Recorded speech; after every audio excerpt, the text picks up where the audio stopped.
وہ بوڑھی عورت جو روزہ رکھتے پہ قادر نہ ہو، اگر کسی بوڑھی عورت کے لیے روزہ رکھنا نقصان دہ ہو تو اسے روزہ نہیں رکھنا چاہیے۔ شریعت میں روزے کے بدلے فدیہ کی ادائیگی کی اجازت صرف اس شخص کو ہے جو اتنا بوڑھا ہو چکا ہو یا ایسا بیمار ہو کہ وہ روزہ نہ رکھ سکتا ہو اور مستقبل میں اس کے صحت یاب کی کوئی امید نہ ہو۔ ایسے شخص ہر روزہ کے بدلے 2.25 کلو گندم یا اس کی قیمت کسی مستحق زکوٰۃ شخص کو دے دے۔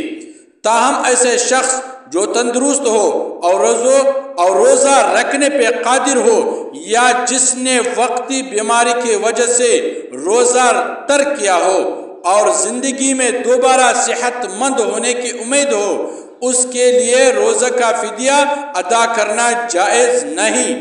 تندرست آدمی کے لیے روزہ رکھنا فرض ہے اور بیمار آدمی کے لیے صحت مل جانے کے بعد روزے کی قضا کرنا لازم ہے۔